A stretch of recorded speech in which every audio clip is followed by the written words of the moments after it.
Let's come to velocity time graph. जब हमने बात की, सबसे पहली बात यूनिफॉर्म मोशन की बात कर रहे थे अभी तक।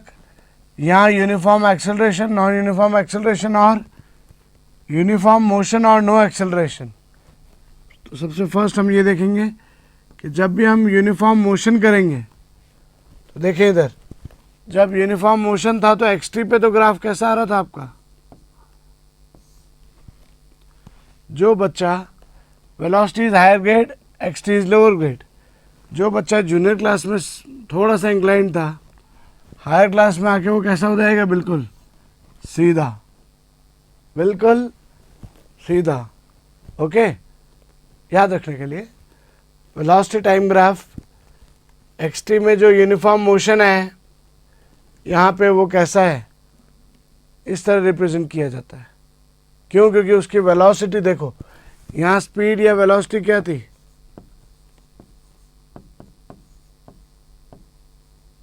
स्पीड सेम थी। हर बार आप स्पीड निकालोगे इट वुड बी सेम, इतना डिस्टेंस में इतना टाइम, इतना टाइम में इतना डिस्टेंस, स्पीड सेम आ रही है। सेम आ रही है मतलब पॉजिटिव तो आ रही है बट सेम आ रही है। ओके, पॉजिटिव तो आ रही है बट सेम आ रही है, तो एक पॉजिटिव वैल्यू लेके उसको सेम कर दिया गया, हर टाइम पे वो सेम आ रही है। क्लियर है? यूनिफॉर्म मोशन मतलब no acceleration. Okay, I hope it is clear. यहाँ पे एक्सेलरेशन क्या लेते थे आप, 0। तो इससे रिलेटेड कौन है? ओके, ये है आपका यूनिफॉर्म मोशन। नाउ अब बात करेंगे नॉन यूनिफॉर्म मोशन की। Non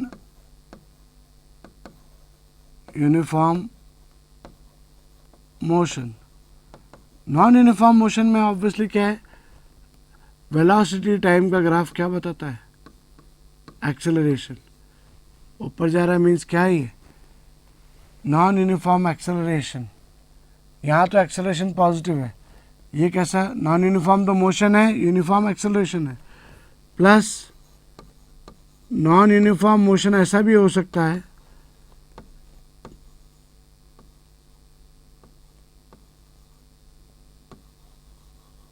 pay attention everyone,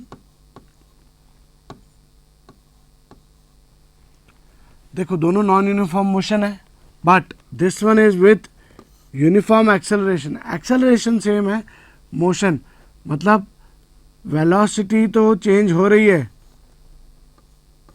velocity changes but acceleration is constant. Okay, non uniform motion में वेलोसिटी भी चेंज हो रही है, एक्सेलरेशन भी चेंज हो रहा है, मीन्स कंटिन्यूसली एक्सेलरेट कर रहा हूँ मैं, एक्सेलरेशन भी हर टाइम में बढ़ता जा रहा है, then obviously velocity has to change. Alright, यहाँ एक्सेलरेशन कांस्टेंट दिया जा रहा है, यहाँ एक्सेलरेशन भी चेंज हो रहा है। तो यहाँ पे क्या है, स्लोप क्या बताएगा आपको, एक सेकेंड, यहाँ स्लोप क्या बताएगा आपको एक्सेलरेशन के बारे में, और वो एक्सेलरेशन कैसा है, पॉजिटिव है। तो वेलोसिटी टाइम ग्राफ पे positive acceleration and non uniform motion with acceleration positive भी अपवर्ड जाएगा, लेकिन ये लीनियर है और ये कर्व्ड है। क्यों? क्योंकि ये नॉन यूनिफॉर्म मोशन दोनों है बट ये विद यूनिफॉर्म एक्सेलरेशन जा रहा है, ये नॉन यूनिफॉर्म एक्सेलरेशन के साथ जा रहा है। क्लियर है? नॉन यूनिफॉर्मिटी कर्व कर देती है उसको, लीनियर नहीं रहने देती।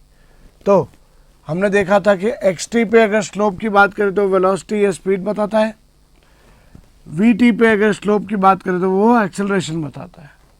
ओके, एक्स-टी का स्लोप स्पीड या वेलोसिटी, वी-टी का slope acceleration. Okay, I hope it is clear to you guys.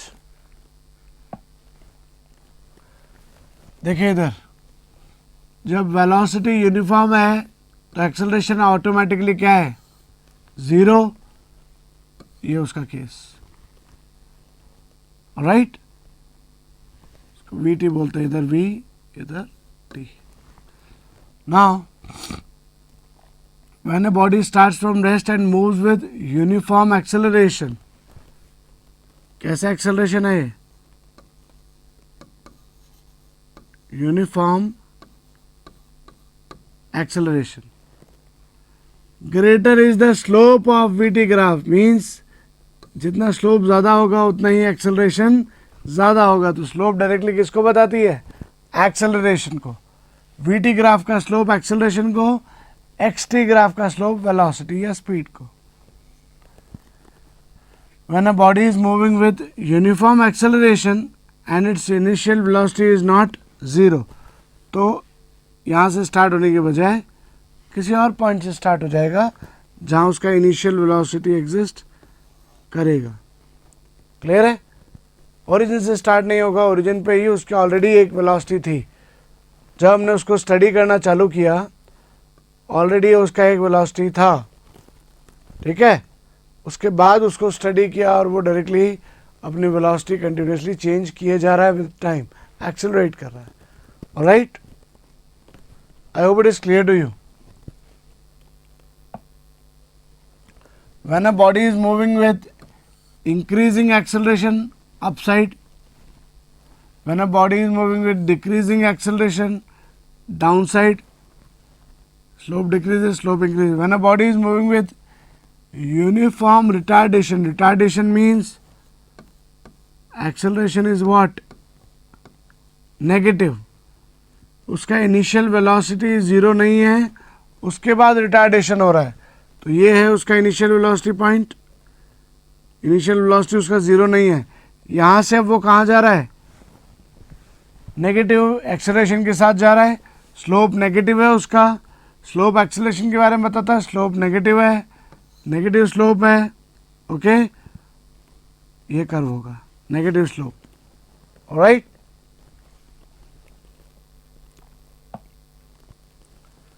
Now as we know, अगर हम कभी भी कोई ग्राफ बना रहे हैं वीटी पे, किस पे ग्राफ बनाया? इस एक्सिस पे v, इस एक्सिस पे t। वीटी पे अगर स्लोप की बात करें तो एक्सेलरेशन बताता है, लेकिन अगर कोई वीटी ग्राफ इस तरह आ गया, जो फर्स्ट पार्ट था यूनिफॉर्म मोशन, तो अगर हम एरिया निकालें under the graph, it gives what? Distance travelled between a certain interval of time.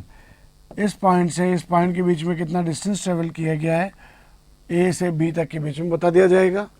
तो यहाँ का टाइम कितना है? t1 and t2, okay. So how to calculate the area? Area under the graph, कोई भी दो पॉइंट सेलेक्ट किया आपने, ए एंड बी, एक ये एक ये, तो ये टाइम हो गया, ये टाइम हो गया। तो आपको ये एरिया निकालना है, रेक्टेंगल का एरिया। तो area A B C D जो है वो क्या हो जाएगा? A B into C D, sorry A B into A C, A B into A C और A C into C D और B D into C D, whatever you can call. मतलब देखिए इधर, ये वाला part और इस वाले पार्ट को आप मल्टीप्लाई कर दें, रेक्टेंगल का एरिया आ जाएगा। तो कितना टाइम है? t2 minus t1। वेलोसिटी का डिफरेंस कितना है? 40 माइनस 0। तो यहाँ पे आप देखें वेलोसिटी तो कितनी है? AC कितना है? 40 मीटर पर सेकेंड, और CD कितना है? 12 माइनस 6 सेकेंड्स। इनको मल्टीप्लाई कर रहे हैं हम, क्या कर रहे हैं? मल्टीप्लाई। तो एरिया कितना आएगा? लेट्स सी, एरिया आएगा AC इंटू CD, मतलब 40 इंटू 6। बट यूनिट्स क्या है? देखो 40 की यूनिट है मीटर पर सेकेंड और 6 की यूनिट है सेकेंड। तो आंसर मीटर्स में आया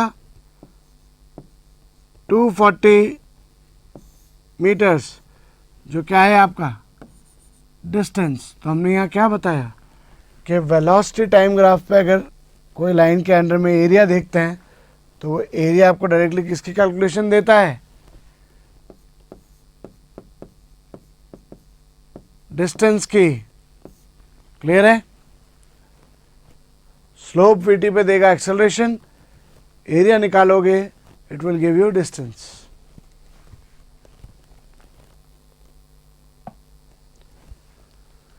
सिमिलरली अगर हमारा ग्राफ हॉरिजॉन्टल ना होके इंक्लाइंड है अगर, then what to do, again इस समय अब हमें वापस कैलकुलेट करना है क्या, distance.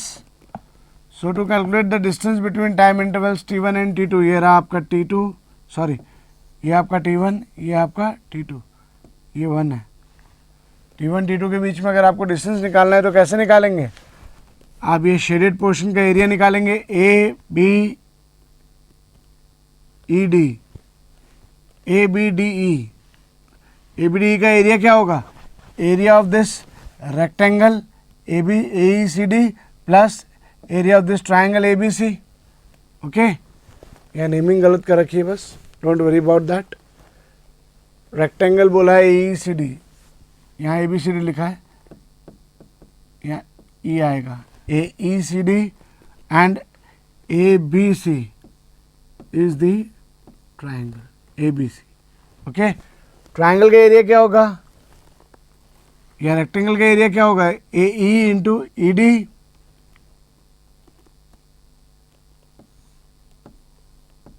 A E into E D, A into E D, and area of triangle will be half, A C लिखें या ई डी लिखे लिख सकते हैं, और बी सी की जगह आ जाएगा क्या, सॉरी यहाँ बी सी आएगा, ई डी गलत लिखा हुआ, half of B C into A C, A C की जगह आप डी भी लिख सकते हैं। क्लियर है? इस तरह से you can calculate the area under distance time graph. Distance time graph के अंदर जो एरिया आता है वो क्या देता है आपको, सॉरी वेलोसिटी टाइम ग्राफ के अंदर जो एरिया आता है वो आपको डायरेक्टली डिस्टेंस की वैल्यू देता है, velocity and time. Area directly आपको डिस्टेंस की वैल्यू देगा। I hope it is clear to you guys. So हमने देखा distance, velocity, acceleration, questions, graphs, किसका स्लोप, एक्स का स्लोप क्या बताता है, वेलोसिटी या स्पीड, वी टी का स्लोप क्या बताता है, एक्सेलरेशन, वी टी के अंदर एरिया बताता है डिस्टेंस। तो कौन क्या बताता है, ये सब बातें अच्छे से रिवाइज करें। Please go through it. Thank you.